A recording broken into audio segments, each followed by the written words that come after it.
Thank you, Bill. Lisa and I have been members here since 1990, and when I reflect on those 30-plus years, it mirrors our life with kids. We moved to Wake Forest in '88, joined the church in 1990. Leanna came along in '91, and Holden a couple of years later in '93. So we're blessed they were able to spend their childhood in Wake Forest, but in this church. And now we're fortunate, they're all grown up. Leanna, our son-in-law Tyler, and Holden live and work in the area. And even better, we're grandparents now. And Layla not only attends church here, she's in the same We Care program that our kids were in about 25 years ago. So we're very thankful for that. So as our family evolved, the church evolved.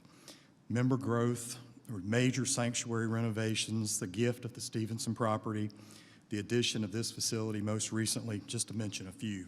And there were along the way, plenty of stewardship testimonies, capital campaigns, and way too many finance committee reports to even count. But we do have a long history of supporting the missions and ministry of this church that made all those things possible. So today, as I talk about stewardship, I realize money's kind of a touchy issue in church, but I'm going to give it a shot. So first, before we look ahead, I want to look back. 2020, our contributions to this church in 2020 exceeded 2019 and budget. In the church world in recent years, that ain't happening, and certainly not in the middle of a pandemic. And I've heard members, staff describe it as amazing, incredible, we're so blessed. So one of the worst years in our adult lives, but financially we excelled in giving to the church. Now, I have been on the finance committee many times, and I've chaired it several times, and I can assure you there were years much more prosperous than 2020, but our contributions to the church were far less. So I think I might know the reason why, and I'm probably not going to surprise you with my answer. So I'm a retired business owner, but when I was working, I always enjoyed sharing motivational ideas with employees. My favorite was Admiral William McRaven. He led the raid on Osama bin Laden. He later wrote a book sharing the top 10 lessons he learned as a Navy SEAL. The book, you probably heard of it, the book was called Make Your Bed, which was lesson number 1. But I liked lesson number 8. When things are at their darkest, you have to be your best. I think that sums up our church in 2020. COVID hit, in-person worship stopped, all around us was dark, but we were at our best.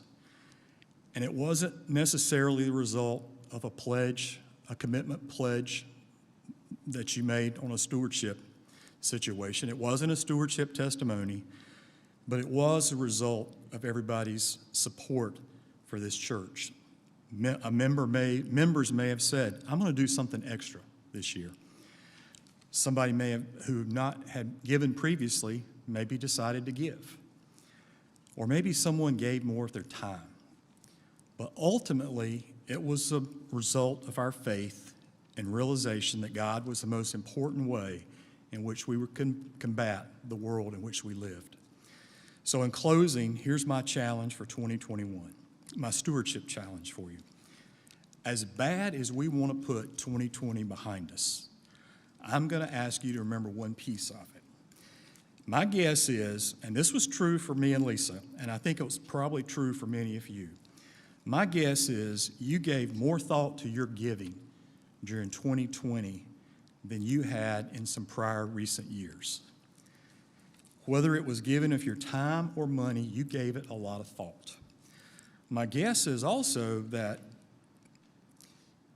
that was for no other reason than your faith and belief in this church and how important it was and what it represents, but most importantly, how important it was at that time. So I'll tell you, it's still important today. So when you consider your giving for 2021, don't forget how you felt about it during 2020. Thank you.